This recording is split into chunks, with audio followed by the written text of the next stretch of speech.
오늘은 고난 중에 기도할 때라는 제목으로 함께 하나님의 말씀을 나누겠습니다.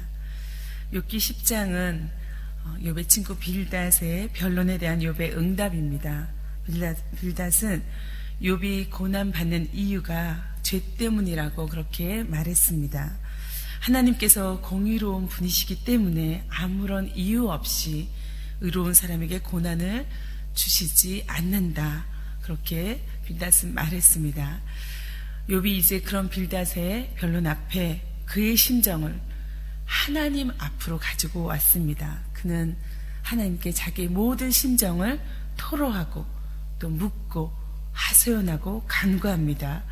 이 글은 그래서 시편의 탄식시처럼 그렇게 자기의 모든 것을 쏟아놓는 하나님 앞에 탄식하는 그런 시와 같은 글입니다. 우리가 인생을 살다 보면 실제로 어떤 어려움을 겪을 때 막상 그 어려움이 주는 그 자체보다 주변 사람들의 반응 때문에 더 어려운 경우가 참 많이 있습니다. 현실적인 고난, 닥쳐진 문제, 그것보다 사람들의 반응이, 사람들이 나에게 어떻게 보고 어떻게 말하느냐, 그것이 더 큰 무게가 되고 짐이 돼서 나를 누르고 그리고 나를 움짝달싹 못하게 할 때가 있습니다. 그때 우리는 나의 모든 것을 쏟아놓을 수 있는 존재는 오직 하나님밖에 없구나, 그렇게 경험하게 됩니다. 욥은 이제 자기의 이 모든 처지와 상황과 심정을 하나님 앞에 다 쏟아놓고 있습니다. 왜냐하면 우리 역시 그런 것처럼 욥도 하나님 앞에 자신을 내려놓는 것 외에, 그리고 쏟아놓는 것 외에 이 고통의 문제를 해결할 수 있는 그 해법이 없다는 것을 알고 있기 때문입니다. 욥은 아예 이 모든 것을 하나님 앞에 다 털어놓고 말하겠다고 선언하고 이 글을 시작하고 있습니다. 1절에 보면 내 영혼이 살게 곤비하니 내 불평을 토로하고 내 마음이 괴로운 대로 말하리라.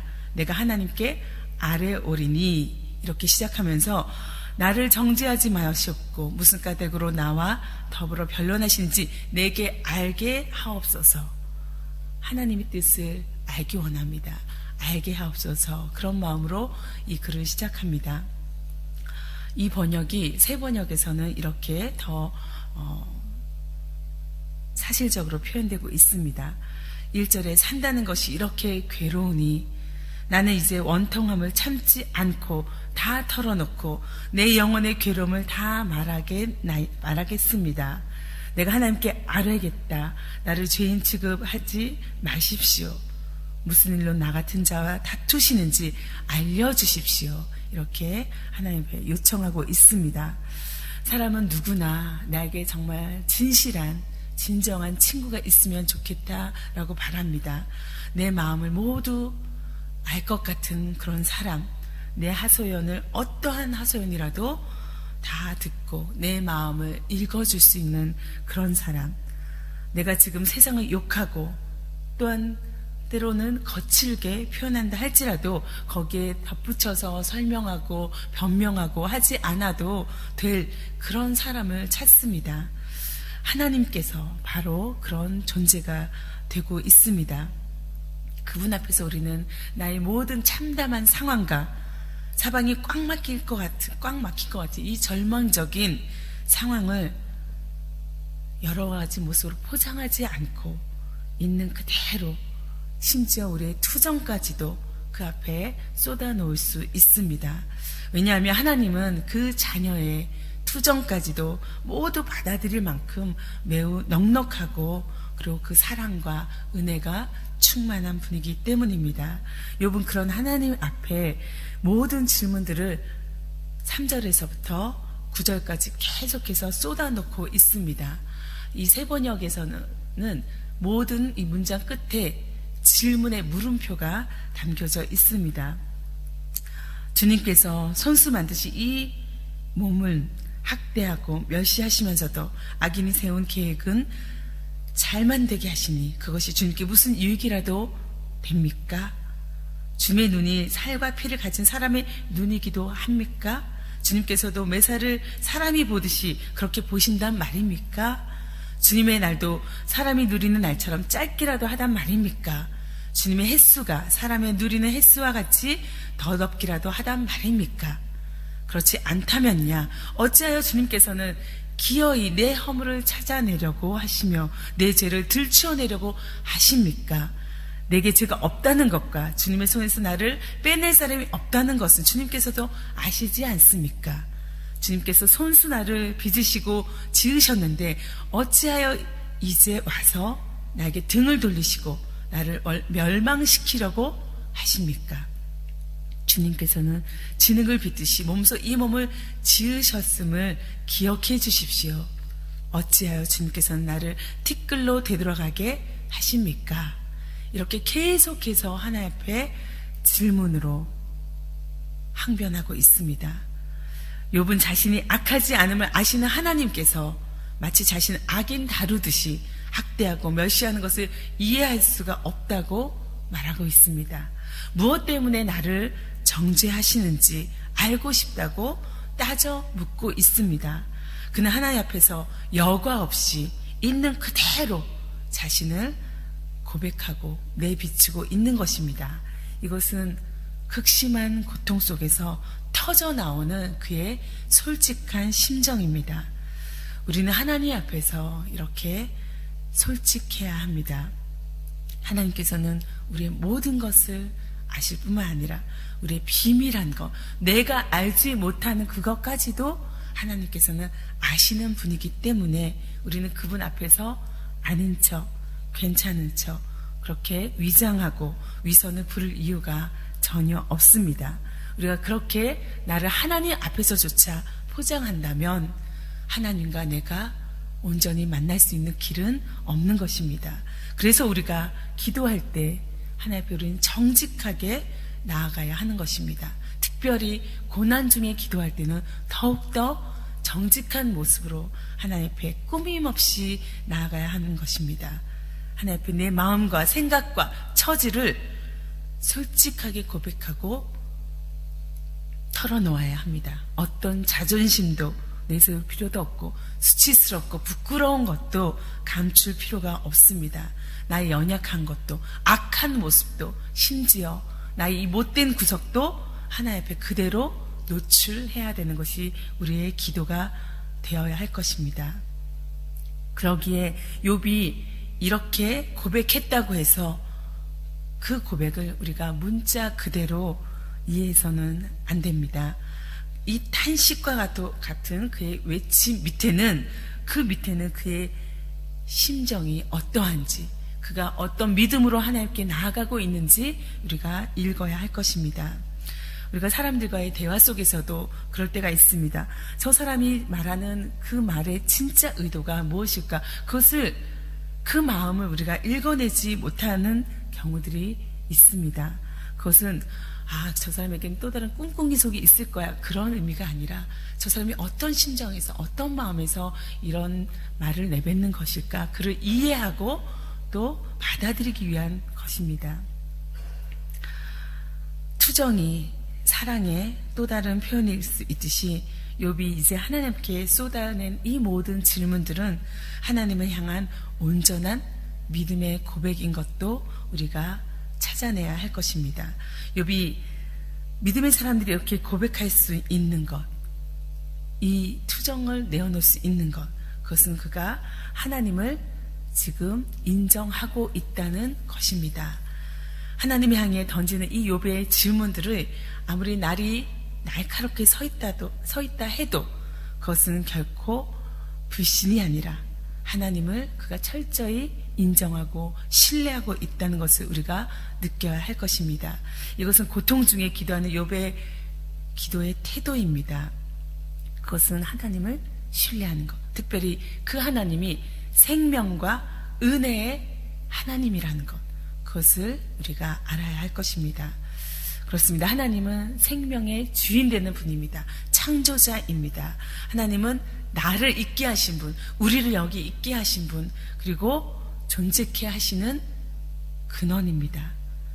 뿐만 아니라 하나님은 나의 모든 것을 들어주실 수 있는, 또 끊임없이 늘어놓는 그 모든 불평조차도 끝까지 들어줄 만큼 은혜가 넉넉한 분인 것을 우리가 오늘 깨달아야 할 것입니다. 하나님은 공의의 하나님이시지만 그 사랑과 자비가 끝이 없는 그런 분인 것을 오늘 이 욥의 역설적인 표현 속에 담겨져 있다는 것을 우리가 오늘 찾기를 원합니다.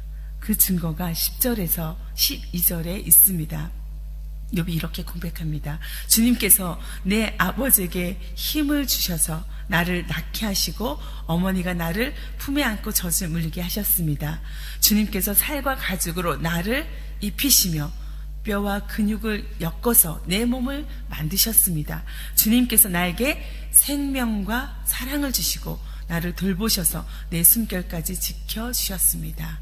이것이 바로 10절에서 12절까지 욥이 주님이라고 고백하면서 그가 생명과 은혜의 근원이라고 고백하는 내용입니다. 이런 고백 속에서, 이런 철저한 신뢰 속에서 그의 항변은 우리가 다시 읽어져야 하는 것입니다. 13절에 그가 또다시 하나님 앞에 계속해서 그의 고통의 극심함을 나타내고 있습니다. 그러나 지금 생각해보니 주님께서는 늘 나를 해치실 생각을 몰래 품고 계셨네요.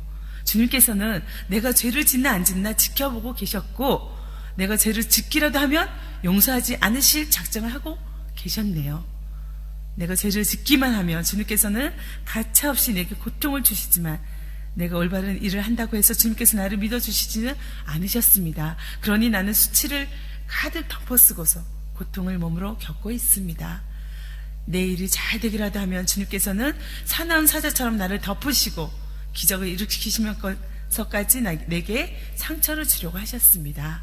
주님께서는 번갈아서 내게 불리한 증인들을 세우시며 내게 노여움을 키우시고 나를 공격할 계획을 세우셨습니다. 이것은 무엇입니까? 하나님이 정말 그렇게 하셨습니다 라고 고백하는 것입니까? 하나님 왜 그렇게 내가 느껴지도록, 하나님 마치 그러신 것처럼 내가 느껴지도록 이렇게 행하십니까? 라고 묻는 하나님의 자녀의 안타까운 외침인 것입니다.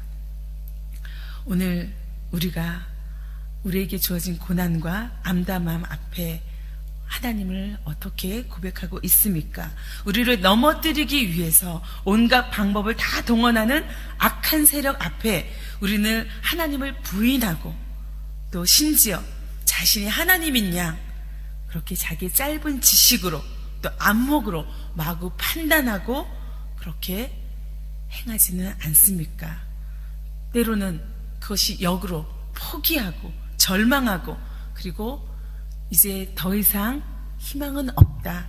그렇게 극단적인 방법으로 우리가 나아가지는 않습니까? 실제로 많은 사람들이 절망의 끝에서 죽음을 선택합니다. 고통 중에 있는 사람들은 안전한 곳을 찾고 자유로운 곳을, 내 몸을 숨길 만한 곳을 찾습니다. 그러다가 그런 곳이 없다 여겨질 때, 찾아지지 않을 때 친구도 없고 가족도 없고 아무것도 피할 것도 없다, 도망칠 것도 없다라고 생각했을 때 우리는 죽음으로 도망치는 경우들을 보게 됩니다. 사실 욥도 너무도 이 고통이 극심해서 죽기를 바랬습니다. 18절에서부터 말씀을 보면 주님께서 나를 이렇게 할 것이라면 왜 나를 모태에서 살아 나오게 하셨습니까? 차라리 모태에서 죽어서 사람들의 눈에 띄지는 않았었으면 좋지 않았겠습니까? 라고 자기 생명을 한탄하고 있습니다. 생기지도 않은 사람처럼 모태에서 곧바로 죽음으로, 무덤으로 내가 내려갔다면 참 좋았을 것을, 내가 살 날도 이제 얼마 남지 않았습니다. 나를 좀 혼자 있게 내버려 두십시오. 내게 남은 이 기간만이라도 내게 잠시라도 쉴 수 있게 내게 평안을 달라고 그렇게 호소하고 있습니다. 이 호소는 욥이 결코 자기 생명을 가볍게 여긴다는 의미가 아닌 것입니다. 그가 생명을 포기한다는 것도 아닙니다. 실제로 욥은 그렇게 그 방법을 선택하지 않았습니다. 오히려 그는 생명의 원천이신 하나님을 신뢰했고 또 하나님의 그 은혜에 소망을 두고 있습니다. 아무리 고통이 클지라도 하나님이 주신 생명, 하나님이 주신 그 은혜보다 더 크지 않다는 것을 욥은 고백하고 있습니다. 욥의 기도가 원망과 불평에서 출발하는 것이 아니라 하나님의 그 자비하심에 또 그 은혜에 신뢰하고 또 그것을 붙들고 출발하고 있음을 우리는 알아야 할 것입니다. 그리고 그것이 오늘 우리의 기도에, 특별히 고난 중에 기도하는 우리의 태도가 되어야 할 것입니다. 하나님을 이 아침에도 찾기를 원합니다. 하나님, 나에게 오시옵소서. 나를 다시 일으켜 세워주시옵소서. 하나님, 우리 교회에 오시옵소서. 우리 교회를 다시 회복시켜 주시고 일으켜 세워주시옵소서. 주님이 그 일을 행하시옵소서. 그것을 우리가 똑바로 볼 수 있도록 하나님, 우리를 겸손케 또 주님 앞에 엎드리게 해달라고 같이 기도해야 할 것입니다. 오늘 저와 여러분이 이 기도를 붙들고 주님 앞에 나아가겠습니다. 이 시간 함께 기도하겠습니다.